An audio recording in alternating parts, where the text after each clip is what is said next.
नौजवान बच्चे को मार देते हो, किस नाम पे? सर्वे के नाम पे। जिस सर्वे को आपके वहाँ के वही आवाम आपको कंप्लीट कराने देती है, वही लोग होते हैं जो बोलते हैं कि आप सर्वे कर लो।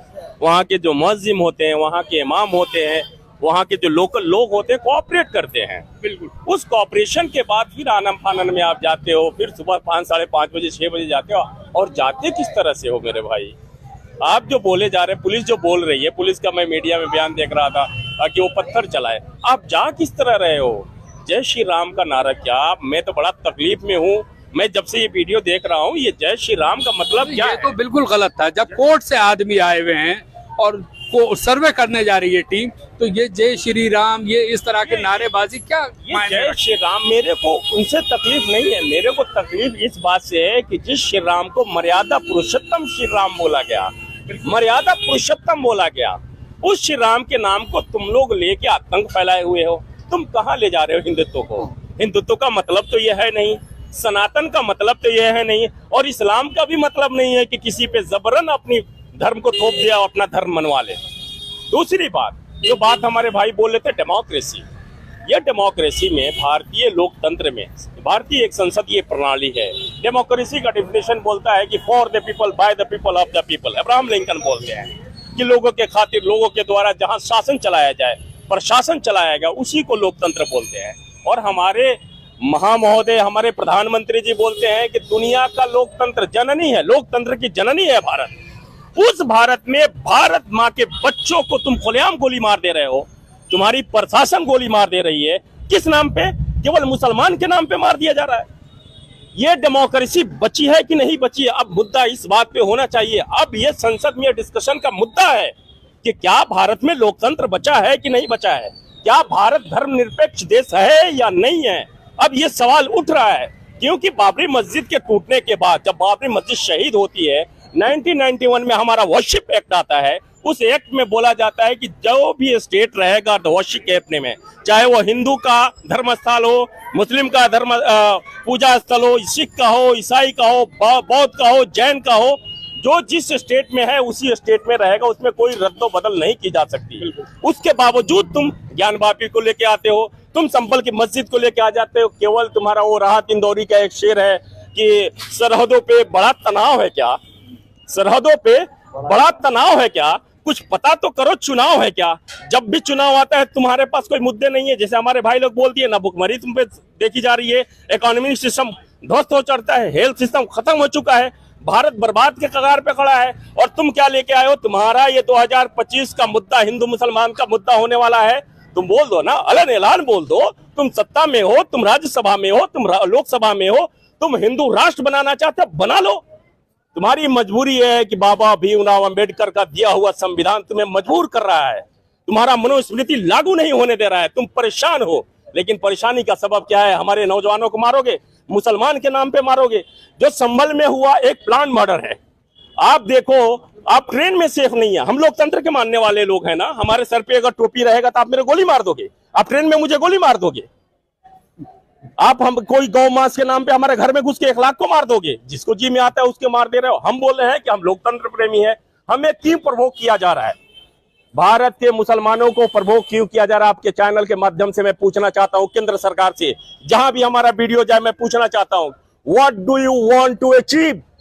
तुम्हारे पास कोई मुद्दा नहीं है क्या? भारत में विभाजित करने की नीतियां तुम्हारी लागू हो गई है क्या? तुम भारत को विभाजन में फिर ले जाना चाहते हो, फिर भारत को बंटवारे की तरफ ले जाना चाहते हो? अगर नहीं ले जाना चाहते हो तो हमें मुसलमान के नाम पे क्यों मार रहे हो? आखिर हमारी गलती क्या है? जो हमारा कॉन्स्टिट्यूशन बोलता है कि हमारा आर्टिकल 21 बोलता है कि जो भी हिंदुस्तान में जो भी व्यक्ति रहता है उसको अपने धर्म का मानने का, अपने धर्म का प्रचार करने का अधिकार उसको दिया गया है। जब आप अपना प्रचार करते हो, ये बागेश्वर बाबा, बेवकूफ बाबा जो घूम रहा है, ऐलान बोल रहा है कि हिंदू राष्ट्र बना रहे हिंदुस्तान को, तुम्हारे गोली नहीं है, तुम्हारे मैगजीन खत्म हो गई, तुम्हारे जुबान खत्म हो गए क्या? तुम्हारा कोई शूटर वहां नहीं मिलता? फायर करो ना उस पे गोलियां। अगर जैसे वो चिल्ला रहा है, हमारे गली का एक बच्चा जो अंडर एज हो, मैं बोल रहा हूं अंडर एज हो, 18 से नीचे हो, अगर वो बोल दे कि हिंदुस्तान को मुस्लिम राष्ट्र बनाना है, उस बच्चे का मर्डर कर दिया जाएगा। ये ऐलान चिल्ला रहा है, ये क्यों नहीं हो रहा है? मैं वही बात बोल रहा हूं कि इलेक्शन की तैयारी है और भारत के मुसलमानों से बोलना चाहता हूं मुसलमानों से मेरा एक रिक्वेस्ट है कि अपने बच्चों को यहाँ दंगाई मत बनाए। ये कुछ दिन का वक्त है, जब फिरौन नहीं रहा तो ये भी नहीं रहेगा, जब हिटलर नहीं रहा तो ये भी नहीं रहेगा, और जब हिरण्यकश्यप नहीं रहा तो ये भी नहीं रहेगा, जब तुम्हारा ये कंस नहीं रहा तो तू भी नहीं रहेगा। जो सत्ता में बैठ के तू कंस का रूल अपना रहा है। तुम्हारा धर्म बोलता है कि जब भी धरती पे अत्याचार होता है तो श्री राम जैसे लोग पैदा होते हैं, कृष्ण जैसे लोग पैदा होते हैं, कोई ना कोई भारत में पैदा होगा और तेरे सत्ता को चूर चूर कर देगा, तुझे फिर जमीन पे लेके आएगा, तुम्हें एहसास होगा कि तुमने क्या किया हिंदुस्तान के साथ। हिंदुस्तान की आजादी बहुत मुश्किल से मिली है और यह परेशानी का सबब है। मैं तो बोलता हूं कि मुसलमानों को डिफेंस जोन में नहीं बोलना चाहिए। हमें नहीं मालूम कि हम पे एक्ट लग जाएगा कि नहीं लगेगा, हम कब अपनी बात करेंगे, हमारी परेशानी नहीं है। हमारे बच्चों को, हमारे भाइयों को मारा जा रहा है मुसलमान के नाम पे। मैं ये नहीं बोल रहा हूँ हमारे भाई, मैं जात की बात नहीं कर रहा हूँ। मैं एक बात बोल रहा हूँ कि ये जो सत्ता में बैठी हुई सरकार है ना, ये फरवडों की सरकार है, ये फरवडों की सरकार है। आप देखिएगा, ये भारत में एक ऐसी सरकार आती है जो भारत के संविधान के अगेंस्ट जाके फॉरवर्ड को 20% 18% आरक्षण दे दिया जा रहा है, आरक्षण दिया जा रहा है। ठीक है, अब देखो ये मुसलमानों को टारगेट बनाते हैं। ये जो आज चंद्रशेखर आजाद रावण जो उत्तर प्रदेश में पैदा हुआ, किसका उपज है? इन्होंने वहां दलित को, पिछड़े को, अति पिछड़ों को इतना मजबूर किया कि एक रावण पैदा किया, चंद्रशेखर रावण पैदा किया। आज वो संसद में दहाड़ रहा है। तो इनके शासन काल में न हिंदू सेफ है, न दलित सेफ है, न अति पिछड़ा सेफ है, न गरीब सेफ है। ये दल्ले हैं। किसके दल्ले हैं मालूम है आपको? ये किसके दल्ले हैं? ये उनके दल्ले हैं जो हमारे देश को ले जाके अमेरिका में बेच दिया। हमारे देश की बोली लगाई जा रही है, हमारे इकोनॉमी सिस्टम की बोली लगाई जा रही है, उस पर ये बात नहीं करते। ये हमें केवल मुसलमान के नाम पे मारेंगे।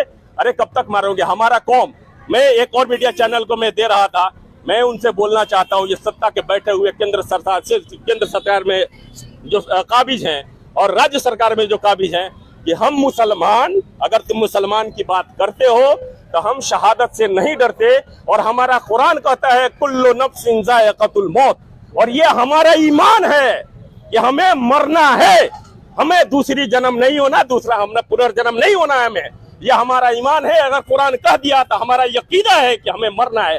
तुम चला लो गोली, लेकिन हमारे इस्लाम को न तुम, न तुम्हारे दादा, न फिरौन, न तुम्हारे परदादा, तुम्हारे नस्लें तबाह हो जाएंगी, लेकिन इस्लाम खत्म नहीं होगा।